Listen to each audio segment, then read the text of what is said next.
Welcome to the Walkthrough Radio Show with Kevin Walker and Jason Collins right here on Never Had It So Good Sports Radio. We're happy that you're here with us this morning. We got a lot of great stuff to talk about, K-Walk. What's going on today, sir. Man? All is well. Enjoying this 3-day weekend and the second day of 3-day weekend, Jay, and looking forward to another great show today, brother. Yeah, for sure, man. Look, we're going to talk about the NBA free agency. I know a lot of people want to talk about that. K-Walk's going to run the point on that in the second half hour of the show, so stick around for that. We got some good NBA talk, NFL talk. We're even going to talk about UCLA and USC joining the Big Ten. But first, K-Walk, I want to start with Shacarri Richardson because she, did not qualify for the team, for the World Championships, K-Walk. Didn't make it in the 100 meter, didn't make it in the 200 meter. A disappointment any way you look at it. What do you have to say, K-Walk, about Shacarri and kind of how do you see this thing playing out going forward? You know what, Jay, this is a rough one, man. I mean, she came from, just a lot of potential there. I mean, a lot of high expectations for her, in this past Olympics. Obviously, the whole big deal with her not making the Olympics for the, due to the marijuana situation, and now she has a chance to redeem herself. Jay, she just seems that she's just not fast enough right now. I mean, that's just the bottom line. I know she's coming in, she's demanding respect on athletes, not just herself, but on athletes in general. But in order to get that respect, you got to go out there and I know she competes. I'm not saying she doesn't compete, but the results are what they are. I think she finished 10th in the 200. That's just not acceptable for someone who has such high expectations and comes out and, especially with their past. Again, I mentioned the marijuana, especially she's demanding respect. In order to get that respect, Jed, you got to earn it. And she's just, in my opinion, she just hasn't done that on the track as of right now. Yeah, man. I think she got eliminated in like the first heat of the 100. Yeah. She went a little bit further in the 200, but sometimes I feel like she's her worst enemy because when she's had some good performances, she's been out front in the limelight. Hey, put that camera on me. But when things don't go well, she doesn't want to stand there and face some of the criticism. I don't know, man. See, track is one of those sports where you just can't hide. Like I could play like a not great football game, and somebody could say, "Oh, well, he still had a few tackles," or "Hey, he played well on special teams," whatever. Or even in basketball, you can have an off night shooting, but you can play good defense, whatever the case may be. But you can't hide in track, man. Like, it is what it is. And if you run in a slow time or if you come in last, there's no sugarcoating that at all, man. None. I don't know, man. Just very disappointing. What do you see for her, K-Walk? Because there's some other great young American talent on the rise. Like, do you ever think she's going to get to that level of being like the face of U.S. track and field or her, I don't want to say are her best days behind her, but she's still young. I don't know, man. How do you see it going forward? I don't know how to put my finger on this one, Jay, because you mentioned the inconsistencies. And man, as far as when she wins, she's out there in front, but as soon as she loses, she goes into her shell, if you will. So I just think that if she doesn't want to hear anyone talk about her, if she doesn't want to be disrespected and to use her words, then, you have to go out there and you got to perform. And that's just the bottom line. Like you stated, she can't hide from that. So, once if she crosses the finish line, first, then she's the first one in the interview room looking to, answer any questions. She finished last, she's the last one in the interview and looking to be the first one out of there. I think she left the interview, the Zoom meeting or the Zoom interview because she didn't like the questions that were being asked. Hey, that's the nature of the beast, Shacarri. That's the nature of the beast. You put yourself in a situation like this, you're in the limelight, there's high expectations for you and you're just not performing. That's just the way it is. That's just any sport. Like Jay, you mentioned, if you're expected to do big things on the basketball court and you don't, you're going to hear about it, especially if you lose. If you hear a big thing, if you do big things or not, and you're expected to do things in the football game and you don't, it's going to come back to see everybody's going to be looking at you, Shacarri, right now. So it's up to you to go out there and perform and to get the best results that you possibly can. If this is the best results then that we're going to see from you, then I would just say, just walk softly and carry a big stick as much as you possibly can, Jay. But I think, I don't want to say her days are numbered either, Jay, but I think we're seeing what we're going to get from Shacarri. I just think what we're getting from her right now is what we're going to see going forward. Just inconsistency, in my opinion. Yeah, man, I think that's the best advice. Just put your head down and put the work in, and forget about all the other stuff. Put the work in, right. And then when you start winning, everything else comes along with that. So it's going to be interesting to watch, man. But just unfortunate that she's not going to be at the World Championships, because she certainly does bring a level of excitement and interest in track and field when she's out there. All right, man, let's talk a little college football. Never too early for that. Some big news this week. USC and UCLA have decided to join the Big Ten. That's a long way, man, coming all the way from California to play some of the, I think from California to New York, like New Jersey, New York, to play Rutgers, to get to State College, PA. So it's going to be very interesting. But what did you think, man? USC, UCLA going to the Big Ten. Yeah, and it's kind of like I mentioned in a thread, man, in our Never Had It So Good Sports Radio thread, is that I think this is a game changer, man. I think this is really going to be something interesting for the Big Ten. Big Ten already just signed that huge television deal. USC and UCLA maybe, saw the money and they said, let's go jump on here.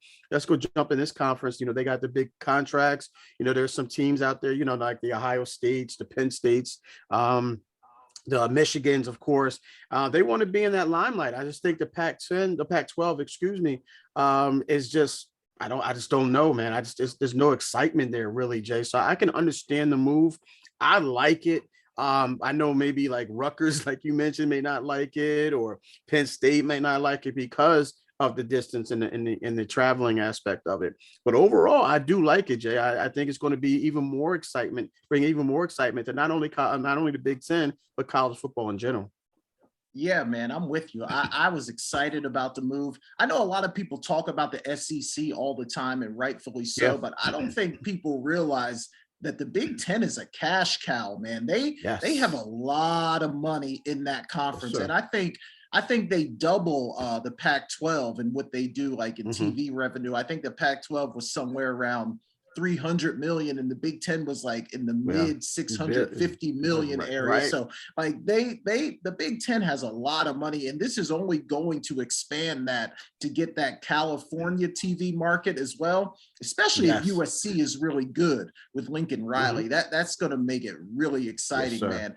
And it takes college football from like being regional, because college football is very regional. If the Big Ten can keep expanding like this, it now becomes a national brand, which I think only helps the conference, man. So I was definitely excited about seeing that. It is going to be tough, that long 5-hour flight, but in football, if you're only doing it, once a season, like it's not really that big a deal. It's going to be interesting, some of the other sports that play them a little bit more often, if you're talking about basketball and some of those other sports where they might have to go back and forth a little bit. That's going to be interesting. But overall, man, I love it. Do you think, K-Walk, we're going to move towards some super conferences? Because obviously the SEC expanding with Oklahoma and Texas. The Big Ten is talking about trying to lure Notre Dame in as well. It looks like the ACC, with the Big 12, like, do they have a leg to stand on, K-Walk, or do you see some super conferences coming? Yeah, Jay, I was just going to mention that as well. I mean, I think we're going to see two major conferences. I just really think that's where it's boiling down to.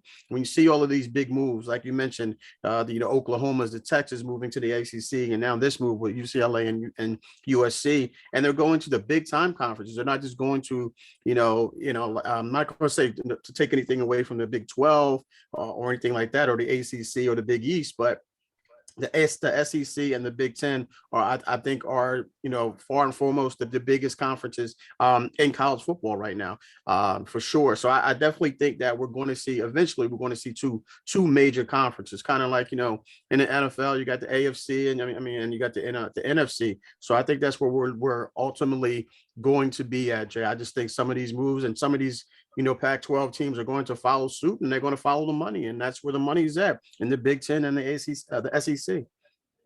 Yeah, 100% agree, man. Especially too, like if Clemson makes a move and leaves the ACC, then that conference, Florida State, you would think that they would want to leave as well. So it's just a few teams, man, that have to make another move. Yes. Wheels to completely come off of this thing. So yes, I think you're right, man. I could see two big super conferences. And then if you're not in one of those, are you even really playing college football on the same level anymore? So it's going to be very interesting. It's going to be very interesting. Sure, all right, good stuff there, K-Walk.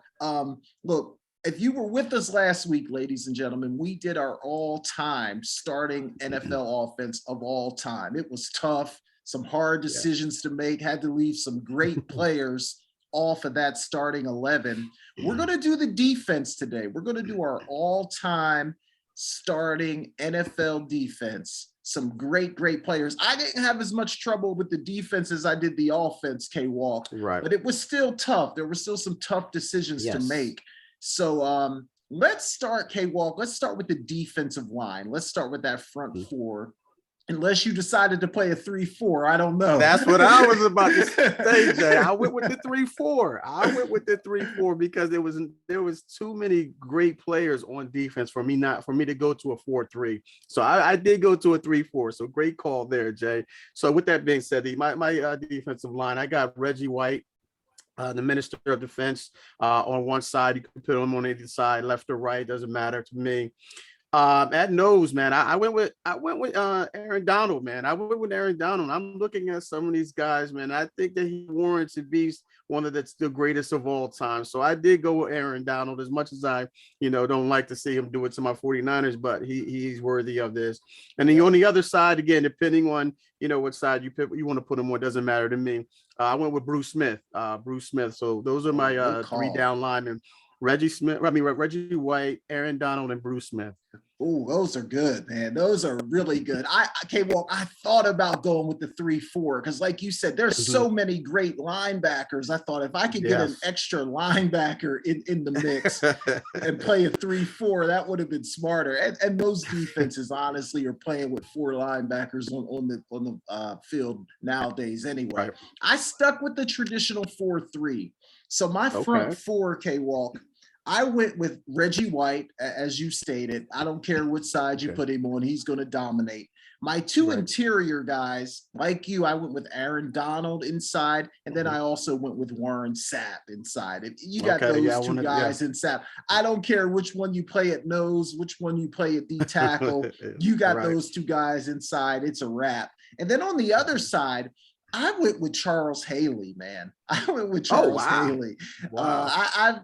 When you go back and watch some of the things he did with your 49ers and the Cowboys, different kind of rusher than Reggie White on the other side, but still a guy that could absolutely get it done. So I went with Charles Haley as my other one. So I had Reggie, Sapp, Aaron Donald, and Charles Haley as my front four. All right, let's go to the linebackers, K-Walk. Now, this is where it got a little bit tricky because there's been so many great linebackers to play in the NFL. But when you boiled it down, man, who did you end up with as your starting linebackers all time in the NFL? Yeah, Jay, because I went to the 3-4, I just thought some of these guys were just too good to leave out. So that's why I went to the 3-4. I thought the linebackers position was harder than the actual interior defensive line. So that's why I went with the 3-4. So on the outside, I got one side, I got Derek Thomas, the late great Derek Thomas, coming off of one end. The other end, I got Mr. Lawrence Taylor coming off the other end.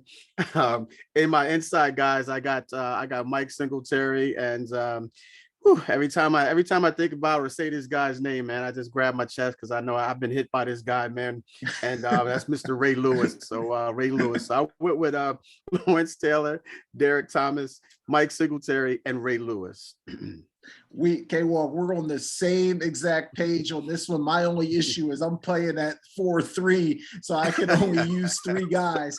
But like you, man, I went with LT. Yeah, I mean, if you don't have Lawrence Taylor or your NFL all-time starting defense, I don't want to hear from you. You know what I mean? You could argue this man is the greatest defensive player ever to play the game. So I got LT. Yes, and just like you, man, I got Derek Thomas on the other side. Can you imagine those 2 guys coming off the edge? I mean, just forget about it. And then in the middle, it was tough because I was going back and I said Ray Lewis, start looking at some other guys. I went with Mike Singletary, man. I decided to go with Singletary to lock up my middle. So I went with LT, Mike Singletary, and Derek Thomas as my linebackers. All right, man, let's go to the secondary. Again, a lot to choose from in the secondary. There's been a lot of great guys to play in the defensive backfield. But when you boiled it down, man, where'd you end up? You're starting secondary all time. Right. My first corner was easy, man. I mean, you got prime time Deion Sanders there. I mean, he could be arguably one of the greatest defensive player. I wouldn't put him before Lawrence Taylor, but he is in the argument. So I went with prime. The other side, Prime was as a lockdown corner. We all know his resume. On the other side, I went with Rod Woodson. I wanted a guy who can cover and tackle as well. I wanted that guy that can help you out on the end on the run support, just in case one of those other great guys couldn't get to the outside. Can't see that happening, but just in case. So I went with Rod Woodson on the other side. At my strong safety, I went with Ronnie Lott. I went with Ronnie Lott there. I think, he started off as a corner when he first got into the league with the 49ers.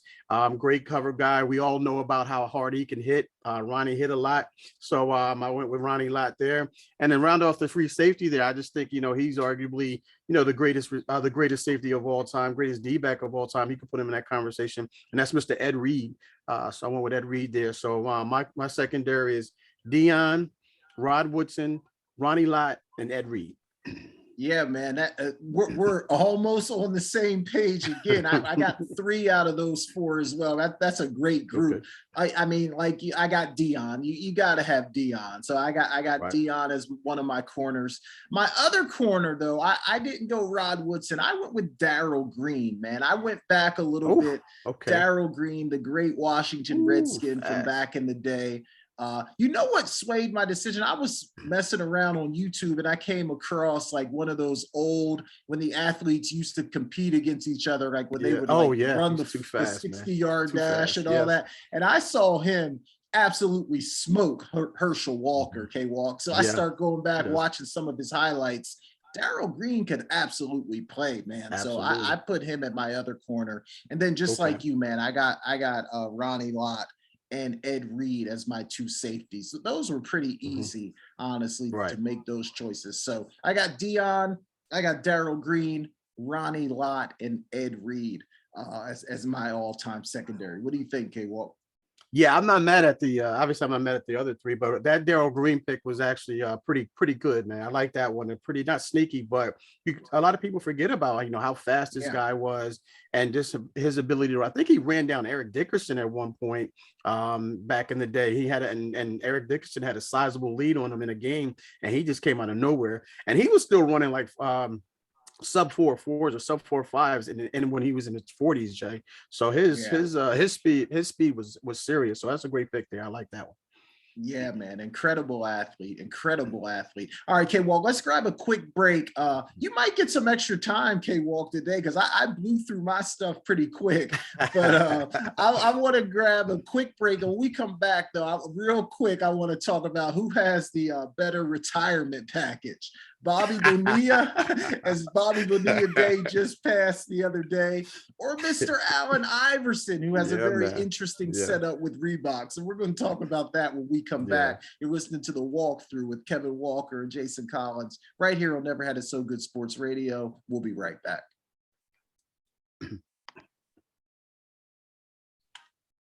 All All right, welcome back. You're listening to the walkthrough with Kevin Walker and Jason Collins right here on Never Had It So Good Sports Radio. If you're checking us out on YouTube, it's the Walkthrough Radio Show. So go there, subscribe, guys. We're trying to get some support on YouTube as well. All right, K-Walk, man, a little fun one here to end my segment. Bobby Bonilla Day just passed every July 1st, man. He gets just under $1.2 million in a deal that he set up with the Mets. That started in 2011, K-Walk, and it's going to run until 2035. That's crazy, man. That's almost 25 years. So that's a pretty nice retirement plan.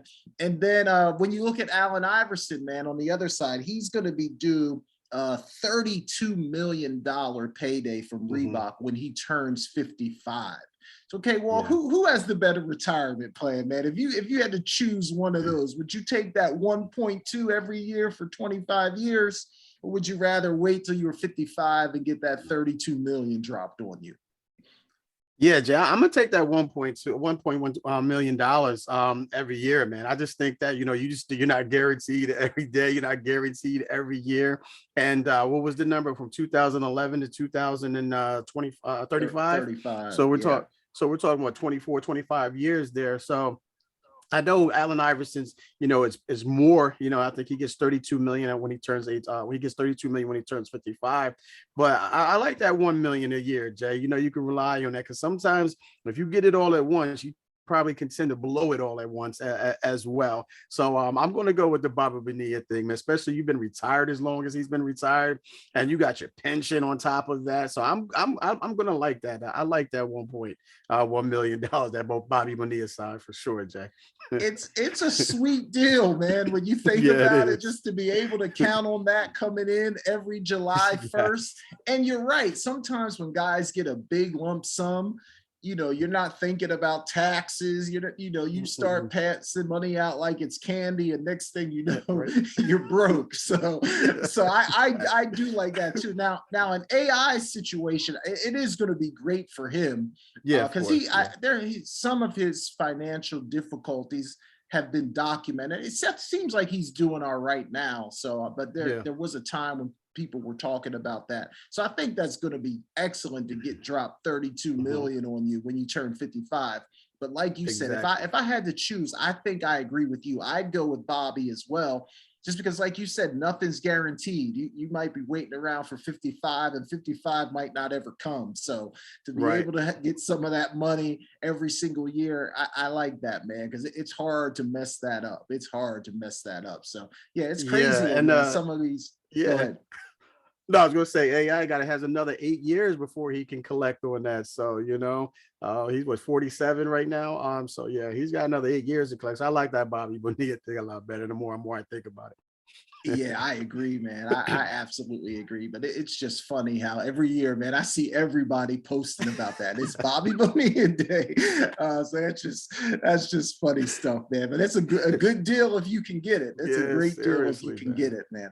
All right, K-Walk, man. I'm going to wrap it up a little bit early, but it doesn't really matter, because I know you got a full slate of stuff that you can definitely get to. So do you want to grab a break here, or do you want to just roll? Yeah, we'll jump. Yeah, we'll jump right into it, and we'll grab a break after this first segment. So basically, Jay, we're talking we're talking AI, talking basketball. So let's talk about the free agency. I mean, we've been doing that since Wednesday night, I think it was, when the news broke that KD requested a trade from the Nets. It was similarly. I think it was about 24, maybe less than 24 hours after Kyrie said that he's opting in.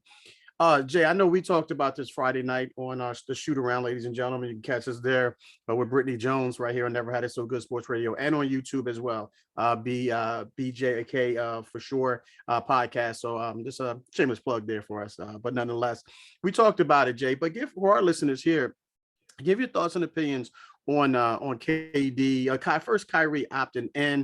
Do you see him staying with the Nets? Do you see him being traded? And also, give me your thoughts and opinions. Your thoughts and opinions on KD requesting a trade. Yeah, I think Kyrie opting in is a little bit easier because I just don't think there was the type of market for Kyrie that he thought was going to be out there. I think when he floated the idea that maybe he wanted out of Brooklyn, I think he thought there were going to be tons of teams clamoring for his services. And he Right. found out real quick that people weren't really excited to give him some long-term deal. Nope. So I don't know that Kyrie really had a lot of options. I think he had to Right. opt in order to maybe try to facilitate some kind of a move. So his is a little bit easier. KD took me by surprise a little bit, K-Walk, Yeah. because when Kyrie opted in, I just thought they were going to run it back. You know, Yeah. they never really all have been on the court together. Somebody's been hurt Right. or out because of the vaccination status. Ben Simmons never played. James Harden left. So they really never had a chance to see what it could be. So I thought they were just going to run it back. So it surprised me that KD wanted out. He's listed some teams, Miami, Phoenix. There's been some other teams thrown around. But the more I think about it, K-Walk, I think KD does have to be careful because I think he has a chance to have a really good team in Brooklyn. I mean, if you talk about KD, Kyrie, if he would stay, if Ben Simmons gets himself right and is going to play, Seth Curry, Joe Harris, Patty Mills resigned, add a few more pieces, that's a pretty good roster. I don't know if you're going to get any better than that unless, you know, these teams that trade you in don't have to give up the whole house to do it. So it's going to be interesting to see where he goes, K-Walk, but I was surprised when he requested a trade. I mean, that's a great point, Jan. You got to ask yourself about that deal because you laid out, you know, exactly what they would look like, and it's not a bad deal. A lot of teams would sign up for a KD, a Ben Simmons, and a Kyrie if they're all, you know, on the same page, if you will. But maybe there's something that we're not hearing, Jay. Maybe there's something that you're hearing that, you know, maybe he's opting out because of Ben Simmons, you know, the uncertainty there. Kyrie being Kyrie, or maybe it's the ownership or the management, because it doesn't seem like the management or ownership has too much control over this, Jay, this particular situation. It seems like Kyrie and KD and Ben Simmons, for that matter, have been dictating this, you know, since they came together. But what say you? Do you think there's something out there that we're not hearing as far as, you know, Kyrie, you know, him opting out because of one of those three situations? Yeah, man. At first, I thought it was Kyrie. I said KD's just tired of this. You know, the one thing you can say about KD, he's a gym rat. He's going to put the work in. He loves to play basketball. And I thought maybe he's just tired of dealing with the drama and wants to get away from Kyrie. But then when you start hearing that he wasn't opposed to teaming up with him somewhere else, that just completely didn't make any sense to me at all. So then I said, okay, well, if it's not Kyrie, what could it be? Is it Steve Nash? Like maybe he just doesn't feel like Steve Nash has the coaching pedigree to lead them to a championship. But then some rumors have come out that he doesn't love like the way the organization is structured and kind of the way they go about their business. So maybe K-Walk is just a combination of all those things. And think about it too, like he left Golden State probably, you know, Golden State, Miami, I would put them in that category as well, the best run organizations in the league. So when you leave that and then you go somewhere else where it's completely dysfunctional, he's probably like, man, what did I get myself into? So it's probably a combination of all those things. Yeah, I have to agree with you there, Jay. That's why I brought all those different situations or different scenarios. But I agree. I think it's a combination of everything you just mentioned, or we just mentioned. We just don't know the uncertainty of with Ben. Kyrie's a head case. You never know what you're going to get with him night in and night out. And it just doesn't seem like that organization, even though I think Kyrie and KD handpicked Steve Nash as their head coach, in my personal opinion. I just think they wanted someone who was didn't really have that coaching pedigree, like you mentioned. Just someone they wanted to be, I guess, I don't want to call him a do boy, just a yes man. You're like, you know, whatever we say, yes, I'll agree, I'll go along with that. This is what we're going to do. Because if you heard the story about Steve Nash had a practice, And then once the practice was over, Kyrie had a second practice after that, and another practice after that. So if that wasn't disrespectful to the coach, I don't know what possibly could be. So, I just think that, Kyrie is one of those things, like, be careful what you ask for, because you just might get it. You asked for Steve Nash, you got the Steve Nash that you thought you didn't know was going to happen there. Steve Nash is not that guy. So now he's like, so I do agree with you. I do think KD is a combination of all that. And so with that being said, Jay, KD is going to be out of there, man. It just seems inevitable that he's going to be out of there. Where do you see him going?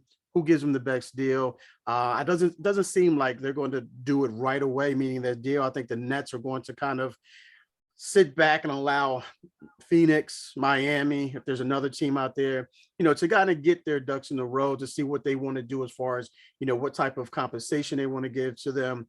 But where do you see him going? Because he's definitely not going to be in Brooklyn. Yeah, you're right. And I agree. I don't think it's going to happen right away. And I think that's smart by the Nets. Just wait, see where all the chips fall, see where some of these trades work out, and then maybe you can orchestrate the best deal for yourself. Right. Man, K-Walk, I don't know. I do think he's going to go to one of the teams on his wish list. Because if I'm someone else, like if I'm, I don't know, like if I'm Memphis, for example, and I'm not on his wish list, do I really want an unhappy Kevin Durant? You know what I mean? Like, I just think that that's not going to play well. So I think he's going to get to one of the teams on his wish list. I would probably put Phoenix as the front runner right now, and then Miami second after that. But I saw something yesterday too about the Clippers, saying that maybe giving up Paul George for KD would be an interesting scenario. Wow. So maybe the Clippers get into this mix somewhere. I don't know, K-Walk, but it's going to be hard to figure out because KD really doesn't have any power in this situation. He has no trade clause. So really, if the Nets wanted to do him dirty, like they could send him to Sacramento if they wanted to. I know, right? So seriously, hopefully they'll work with him, but who knows, man? He could really end up anywhere.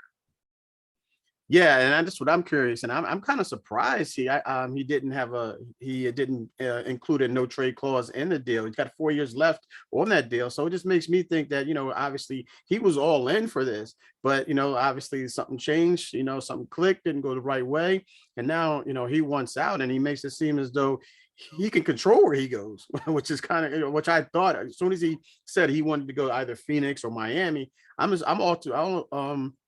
I immediately assumed that he had a no trade clause. And then when I looked into it further, I found out he has no trade clause. I'm like, wow, okay. Yeah. Interesting. So it's, and for them to trade him to Miami would be interesting because it's an interconference, foe, if you will. I could see him going to Phoenix because, they don't have to deal with them twice a year. But with Miami, they have to deal with them 4 or 5 times, depending on the, the schedule. But yeah, interesting. Now, with that being said, just we said KD. Where's Kyrie going? Is Kyrie stuck in New York? Brooklyn, or do you see him moving? There's a lot of rumors about him going to LA, teaming up with them. Yeah. Recent rumor came out that our co-host Brittany Jones on Friday night said that there's rumors about him going to Philly. What say you about this, Jay? Yeah, I would probably put LA as my front runner because I think if you can do a Westbrook for Kyrie, I know the money doesn't work perfectly. They'd have to throw something else in there to kind of make it work. That seems like it makes sense. And I think Kyrie wants to be in LA. So I would put LA as my front runner, but secretly, K-Walk, I'm hoping it's Philly. I hope he ends up in Philly, man. I want Brittany. I hope you're listening right now. I want Kyrie in Philly. I want him to drive Brittany crazy every week. There's going to be some highs. There's going to be some lows. There's going to be a month when Kyrie just decides not to play at all. So if he ends up in Philly, that's just going to be a lot of fun. Yeah, for sure. And she wasn't too happy about it. I don't know. She was just saying that, oh no, I don't want this, sending out the memes and then the gifts, things of that nature. But yeah, that'll be a big time headache, especially when you got Joel Embiid there. And Joel Embiid, for the most part, is a no nonsense guy. He'll tell you exactly how he feels about you. He'll tell you, like, listen, I'm not, when I think it was when who was there? He was talking about like, oh, Ben Simmons. When Ben Simmons was there, he said, "Listen, I'm not talking to that man. That's not my job. I'm not talking to him." And then when James Harden didn't show up in the playoffs, he said, "Listen, this is not the same James Harden that we saw in Houston." So he's not afraid to bite his tongue there, Jay. But I think if Kyrie comes in there and cause some types of dysfunction within the organization, Joel Embiid may say something that Kyrie, may not like, and then we'll see Kyrie on a beach somewhere for the remainder of the season. So, we just don't know it, and that's going to be a bad combination. But I would like to see him with Lakers. I'm not just saying that because I'm a Heat fan. I don't want to deal with, Kyrie and Harden and Embiid and Maxey and all those guys there. But I don't know if it'll work there, so especially with those two type of attitudes. I mean, personalities, meaning Embiid and Kyrie. But I'm definitely going to be interested to see how this one plays out as well. All right, Jay, what we're going to do is we're going to grab our next break. When we come back, ladies and gentlemen, I want to switch gears a little bit, and I want to talk about some NFL. We want to see if we can get the NFC North. I got my who would you take and start bench cut as well. Got a little bit of time, so I'm trying to squeeze it in as best as I possibly can. Also want to ask Jay about the best teams. I don't call them the best teams, but the teams that had the most talent but did not win. And we're talking all sports. So again, ladies and gentlemen, you're tuned in the Walkthrough Radio Show with myself, Kevin Walker, alongside Jason Collins, right here on Never Had It So Good Sports Radio. We'll be right back. Welcome back to the Walkthrough Radio Show with myself, Kevin Walker, alongside Mr. Jason Collins, right here on Never Had It So Good Sports Radio. Before the break, we were talking NBA free agency, mostly with Kyrie and Kevin Durant and Ben Simmons, and thrown in there a little bit as well. I want to switch gears here, ladies and gentlemen. I want to talk a little NFL right now. About 20 minutes. I'll try to squeeze this in here. We got the NFC North this week. Last week we had the AFC South wasn't very attractive, but nonetheless we got through it. So we got a little bit. I think this was a little bit more attractive here, Jay, for this week. We got again the NFC North. We got the Packers. Of course, you got the Vikings, you got the Lions, and you got the Bears. Jay, how do you see this one playing out, top to bottom? Who do you see winning this division? Yeah, this one's definitely better, but still, it's tough because the Lions, K-Walk, I'm going to go ahead and put the Lions in the basement. I just don't think they're going to be ready to take that next step. Jared Goff, I mean, I don't see it happening. So for me, the Lions are the easy team to put in the basement. Now, the other ones get interesting, right? Because you hear a lot about Chicago. Like, are they ready to take that next step? Justin Fields, some good reviews out there about him, about the athleticism and the way he can throw the football. So the Bears are a very curious team to me. I kind of feel like they're going to be better. I'm still gonna put them third. I'm gonna put them third, okay. K-Walk, and then I'm gonna say the Vikings will finish second, and then I think for Green Bay, even though they lost Devontae, so obviously they lost some players there, but I just think if Aaron Rodgers is quarterbacking that team, I think they have a chance. So I'm going to go with the best quarterback in the division and put Green Bay at the top. But it's going to be interesting, man. I think 1 through 3 is going to be very interesting and could depending on how it plays out, could go either way. Yeah, I'm going to agree with you as far as the bottom two, Jay. I'm going to put the Lions in the basement as well with you. They just don't have anything there. I mean, Jared Goff is the best that they have, and that's not saying a lot. And then there's no receivers there that you can really name off to the top of your head in that offense for sure. So I'm definitely going to put them in the basement, excuse me. As far as the Bears go, the reason why I'm putting them third, because you have Justin Fields, like you mentioned. They lost a big time receiver. They lost Khalil Mack, of course. They lost a big time receiver in Allen Robinson. He went to the Rams. So you just don't know what you're going to get. There's going to rely a lot on young Justin Fields, and you don't want that guy running for his life, week in and week out, because that can take a toll on any quarterback. I don't care who you are.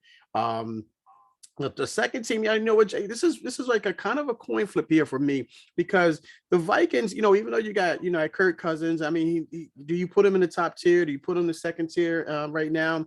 If it's from a money standpoint, he's top tier. But he has some legitimate receivers, and he has a legitimate offense. He has Dalvin Cook, he has Adam Thielen, and of course he has the young Justin Jefferson as well. And like you stated, you don't know what you're going to get with the Packers for sure. But even though they by far have the best quarterback in this division, they did pick, they lost Devontae Adams, but they did pick up Sammy Watkins. Sammy Watkins is a serviceable receiver. Okay. Yeah. But I really love the pick that they got out of North Dakota State, Christian Watson. That young kid, man, is just going to be phenomenal. He kind of reminds me of a taller Deebo Samuels. I was hoping the 49ers would draft him, but the Packers snuck in there. For once, they decided to go with their first round pick and with a receiver, So it's going to be interesting to see this young kid teamed up with Aaron Rodgers and Christian Watson. So listen out for that name. Christian Watson teamed up with Aaron Rodgers could be something special, man, for sure. But with all that being said, because they have Aaron Rodgers right along with you, I'm going to go with the Packers winning this division, followed by Minnesota, Chicago, and Detroit to round it out. So good stuff there, Jay. All right, let's get into our I got one here, Jay. I want to just throw this in here real quick. And this is the teams that, some of the greatest teams, regular season teams, but they never won a championship. Give me your thoughts on this. When I presented this to you, I wanted to make sure in our pre-production, I wanted to make sure that we was clarified. So I'm glad we were able to do that. So with that being said, who do you got? Yeah, man, I think that the 07 Patriots are going to be at the top of everyone's list because you got Tom Brady, you got Randy Moss. They finished undefeated in the regular season. And I think most people just went ahead and penciled that Super Bowl championship in for them. And then the Giants thought otherwise. So for me, those Patriots are sitting right at the top of the list. Now, there's some other teams, when I think about the NBA, that people thought were going to be good, or on paper they look like they were going to be pretty good, but just never got it done. Like when you think about that Kobe, Shaq, Gary Payton, and Karl Malone, there was a lot of hype around that team. They didn't win anything. Even KD, Harden, and Westbrook in Oklahoma City, I know they were young, but they did have the Warriors down 3-1 and let them off the hook. So I have them on my list as well. And then again, some aging superstars when you had Hakeem the Dream, Barkley, and Scottie Pippen in Houston never get anything done either. So those are just some of the ones that came to mind. But I think that the Patriots have to be at the top of the list. Yeah, Jay. I mean, I put 3 down here, but I did think about that Kobe, Shaq, Karl Malone, and Gary Payton. I was going to put them on my honorable mention. Also, you mentioned the Oklahoma City Thunder, but I went with and I went with number 3. I put them in a little bit of order here. I went with that 90-91 UNLV Running Rebels team there. They went 31 and they went 34-1.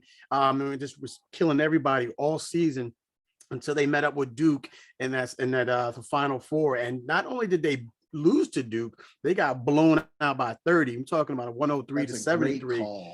So I put them in my top 3 there. I just thought they were going to go back to back that year. Number 2, I went with the Golden State, the 2015-16 Golden State team when they won 73-9. And they were up 3-1. They were up 3-1 against obviously 73-9 beat the 96 Bulls team who went 72-10. And then they were up 3-1 against LeBron's Cavs, am I mistaken? And they lost that, if I'm not mistaken. No. And also number 1, I went with you, Jay. That 2007 Patriots team when Brady went out of his mind, threw for 50 touchdowns. Randy Moss had I think 22 or 23 touchdowns. They went undefeated that entire season, and then they lost in the Super Bowl to the Giants, who they previously beat in the regular season. So it was, I think that was the most disappointing to teams for sure, Jay. Yeah, man, that UNLV call, that's a great call, man, because Larry Johnson, Stacey Augmon, those dudes, man, they were just, Greg Anthony. Who is that? A Garrison Hunt? Is that his name? I might be getting his first name wrong. No, Hunt, the short dude who can jump out the gym. I know he's talking about. Can shoot the 3 ball. That was, man, I love that team. So when they got beat by Duke, man, that was a rough one. But that's a great call right there. Yes, for sure, man. I mean, yeah, when I was going through this, man, I'm thinking like, I cheated a little bit, Jay. I just was putting teams up there to some that I may have missed, like you did. You missed the UNLV, and I missed the Kobe. Well, I did think about the Kobe, Shaq, Karl Malone, but I just totally forgot about them at first. But yeah, good stuff here, Jay. All right, got a little bit of time here, so let's go with who would you take here, Jay? Got three of them for you. The first one we got big season coming up in the NFL this year. I mean, and these guys are expected to do big things. There are a lot of expectation on these two guys. So we got Josh Allen, QB out of Buffalo Bills. And then we're going to go to the West Coast, and we got Justin Herbert from the Los Angeles Chargers. Who would you take? This is tough, man, because everybody loves Justin Herbert. Like when you hear people talk about this guy, you think he's like the next Tom Brady or something. And I like him. I mean, skill-wise, he can make all the throws. He's athletic. He can move. I mean, so he can do it all. But I'm going to go with Josh Allen just because I feel like I've seen more out of him up to this point. It's no knock on Herbert at all. I think he's super talented. I think he's going to be a really, really good player in the league. But Josh Allen, especially last year, I mean, he really played well. So I'm going to take Josh Allen just because he's done more up to this point. Now, we might be having a different conversation after this year. Right. Herbert does everything that everyone thinks he's going to do, but give me Josh Allen in a really close one. Yeah, I'm gonna agree with you on this one too, Jay. I'm gonna take Josh Allen on this one. I just think we know what he has. We know what we've seen his, to use my E. Scott term, we've seen his movies, so we understand what he's gonna bring to the table. You got the Stephon Diggs there, man. I mean, just a tremendous offense. They're expected to go to the Super Bowl this year, Jay, especially with that defense. And I just think that Justin Herbert is really good. He's going to be really good. And, rookie of the year, he came in from when I think it was Tyrod Taylor. Was it Tyrod Taylor that got hurt? And he came in and filled in for him. And then he just took off from there. So I'm going to go with Josh Allen in a close one as well, Jay. So a great call there. The next one, we got defenses here, Jay. We got two defenses that a lot of people are talking about upcoming. We saw the top 10 list. I'm going to go with these two teams. We got the Rams defense, or we got the Eagles defense. Who are you taking? This is tough because when you think about the Rams, you think about star power, right? Aaron Donald, Jalen Ramsey. You think about star power. The Eagles, even though I probably can't name a ton of guys on that defense, it's a really good defense from top to bottom. So right. Man, this one's close, but I'm gonna go with the Stars, man, because when the game is on the line, I need my Stars to make plays. So again, close one, but give me the Rams because of Aaron Donald and Jalen Ramsey.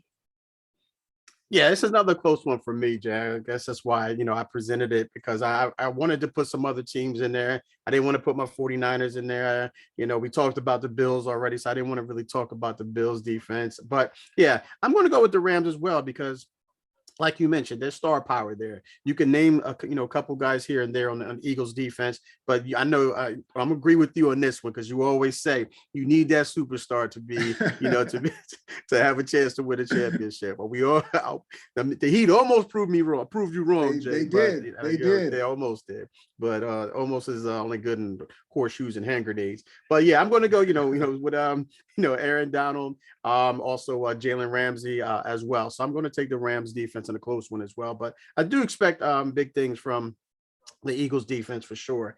Next one, we got tight ends, Jay. We got Zach Ertz from the Cardinals, and then we got Mark Andrews from the Baltimore Ravens. Who would you take? Man, I think Mark Andrews is a really good tight end that people don't talk about a lot. You know what I mean? Like, he's a really good tight end, but when you start listing the best tight ends in the league, you hear about other guys, and sometimes he gets left off the list. To me, Zach Ertz, I think his best days are behind him. I really do. So this was a little easier for me. I'm going to take Mark Andrews. I think he's underrated. So give me Andrews. Yeah, again, I'm with you on this one, Jay. Yeah, I like Mark Andrews here. I picked Zach Ertz because in my start bench cut, I got the top tight ends, but we'll definitely dive into that.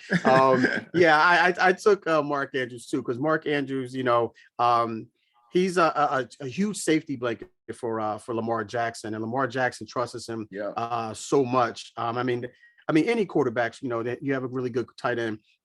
I generally trust him a lot. It's their safety blanket. But like you said, Zach Ertz, he's okay. He can still get it done, but he's just not that Philly Zach Ertz that we've seen. So I'm going right along with him. I'm going to give Mark Andrews the nod on this one. All right, so let's dive into our start bench cut, Jay. And let's talk about the tight ends, the other tight ends. Now, these are more tight end and receiver duos. Okay, it's not just the tight ends. So we got Travis Kelce and Juju Smith-Schuster. Okay. We got George Kittle and Deebo Samuels. And we got Darren Waller and Devontae Adams. Man, that's tough, K-Walk. I'm gonna start Kittle and Deebo just because of the familiarity. They've done it before. We've seen that movie. So I'm gonna start them. Now the other two groups, they haven't played together yet. So we're working off speculation here.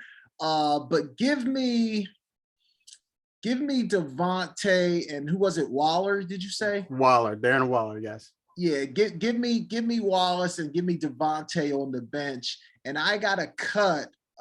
Wait, who was the third group? Travis Kelce and Juju Smith-Schuster. Yeah, and nothing against Kelce for cutting them. I'm not sure about Juju. He's the one holding me up here. So I gotta cut those guys. But that's a good one, man. That's a really good one. I like what you said about the last one. You just don't know what you're gonna get with Juju. So I went with the same order you went with, and for that particular reason, I just don't know what we're going to get with Juju. But I had to put the best tight ends in the game lined up with the compared with the best receiver on their respective team. So, all right, next one, Jay. We're going to switch it up to a little bit NBA here. All right, these are duos as well. We got Bird McHale. We got Isaiah and Joe Dumars, Isaiah Thomas, of course, and Joe Dumars. And we got Doc Rivers and Dominique Wilkins. Start bench cut. Ooh. I think you got to start Bird and McHale. So I'm going to start Larry Legend and McHale. McHale's probably a little underrated as well. So let me start Bird and McHale. Okay. I'm going to bench Isaiah and Joey Dumars, man. Those guys are winners, tough, hard-nosed. I'm going to bench Isaiah and Joey Dumars. I got to cut Doc and Dominique. Yeah, I just don't have as many memories of those guys, so they got to go. Yeah, okay. Yeah, Jay. I mean, I put them in the order. I didn't mean to do. I just realized that it's in the order of my start bench cut too. So maybe it was subconscious. But I'm going to start. I'm going to start Bird McHale. I will bench Zeke and Dumars, and I'll cut Doc and Dominique. Dominique was a monster, man. Doc was one of those guys. Yeah. Doc was one of those guys. He was like a gnat at a barbecue, man. When I used to watch him, he always used to bug the mess. I mean, he played great defense.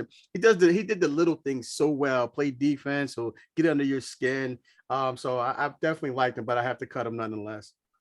All right, next one, Jay. This is Bulls. This is our Bulls teams that we grew up watching. One wasn't necessarily one of the Bulls that we watched when we were in high school, but best power forwards for the Bulls. You got Horace Grant. You got Dennis Rodman, and you got Elton Brand. Start bench cut. Ooh, man. I'm gonna take Rodman. I'm gonna take Dennis Rodman to start. I just think he's the better player out of all three of them historically. So give me Rodman to start. Horace Grant. I'm going to bench Horace Grant, man. I think Horace Grant is another one of those guys that sometimes gets left out when you start talking about stuff. And Horace Grant was important on those teams, man. I mean, it was like Jordan, Pippen, and Grant. They were like a big three. So I'm going to bench Horace Grant. And I got to cut Elton Brand just because, like you said, when I was loving the Bulls, he wasn't part of it. And when he came around, I was off of him. So he's got to go for me. Likewise, man. Likewise. I'm going to put him in that same order, Jay. I'm going to do the same thing, man. Again, subconsciously, I guess I did that, man. I got to do a better job with that, man. But yeah, I liked Horace Grant because everything you mentioned, he did the little things that, Rodman did. Before Rodman came along, the rebounding, the playing the defense, he could score a little bit better than Dennis Rodman. So I'm definitely, I putting Dennis Rodman first. Excuse me, ladies and gentlemen.